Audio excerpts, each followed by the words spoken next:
Alright, YouTube! This is Toy Customizer Wake Angel 2001, and just for you guys, I dug into my closet and got this out. It is my Teenage Mutant Ninja Turtles collector's case that I have had ever since I was a little kid. You see, it has some pretty cool artwork on it. The drawing style matches the cartoon, although I don't think they used enough of a contrast between Michelangelo's orange and Raphael's red. You have this alley scene where the four of them are getting ready to fight side by side. If you look on the side, behind the buckle, we have the Splinter. On this side, you have a foot soldier. You can see his hand kind of wraps around the corner. And the front is them coming out of the sewer. And Raphael even has like a paraglider thing going on. This thing opens up like a suitcase should. You just take the clip off, and there you go. Plenty of room for action figures.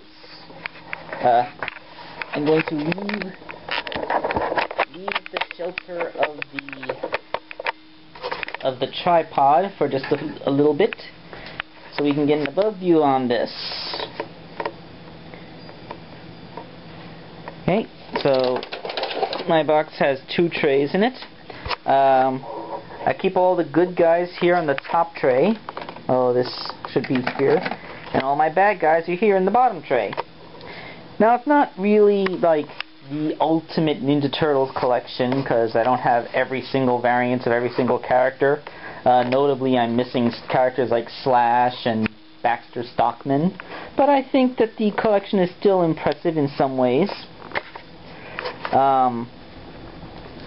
As you can see, some of the figures themselves remain in good condition, although they're missing certain accessories like the belts. And as for weaponry, I had a bit of a teething problem in my young age. You know, 5-year-olds can never get anything out of their mouths. But why don't we put things to the side? And this is not like going to be a grand review. I'm not going to review every single one of these figures because the video will be like an hour long. But what I am going to do is the very thing that was the impetus for this in the first place. A comparison review of my Donatello figures. Okay, so here they are. The two Donatello figures side by side. By some incredible act of serendipity, the Donatello figure is actually the most intact turtle in my collection. He still has the original belt and completely intact, and his bow staff only has a few teething marks on the end. Although I gotta say, after all these years in storage, a problem that's common among action figures from this era, the same thing happened to my Earthworm Jim. There's some kind of oily residue that forms on the surface of the plastic. It can be cleaned off with soap and water, and I don't think it damages the paint.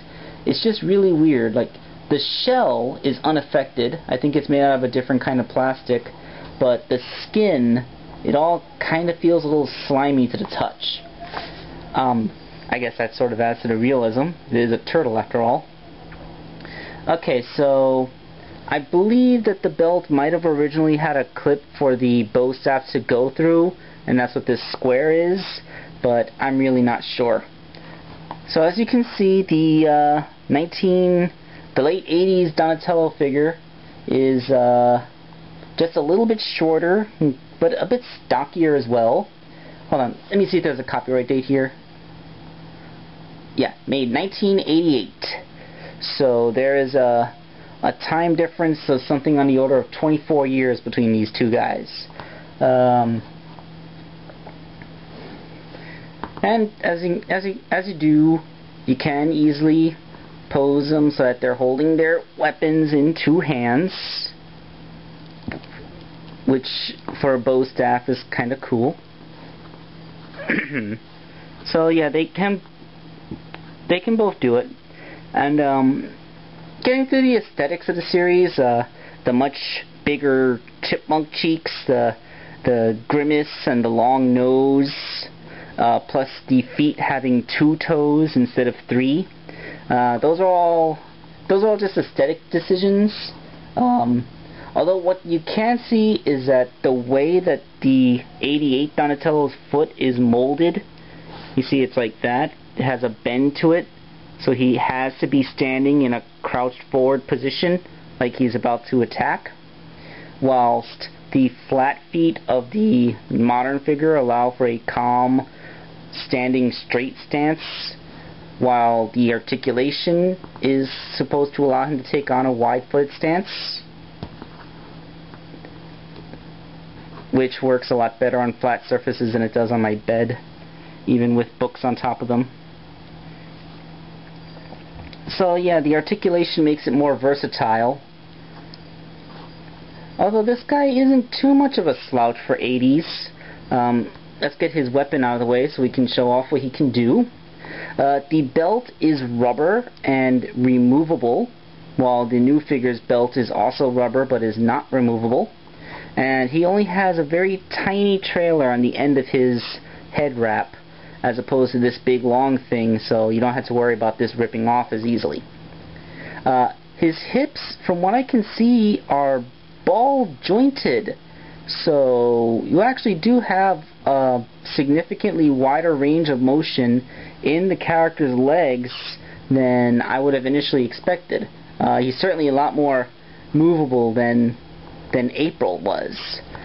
He also does not have any other articulation on his legs except for those ball jointed hips, and his arms have swivel joints at the shoulders and a wrist swivel located at the elbow.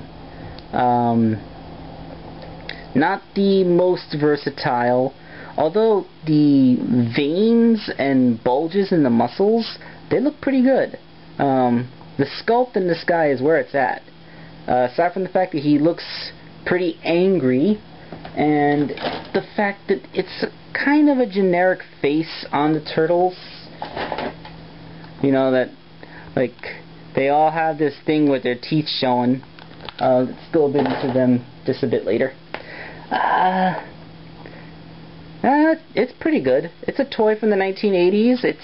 It's freaking Donatello. It's you know, for the time that it was pretty cool, and you know, it is still a pretty cool figure. I would see a figure like this still selling today just because of its sculpt and for nostalgia factors. Although the character seems to have the model from the 80s cartoon, but there seems to be influences from the comic book as well, just like on the card art for April O'Neil. Okay, so we have our comparison between the old and the new.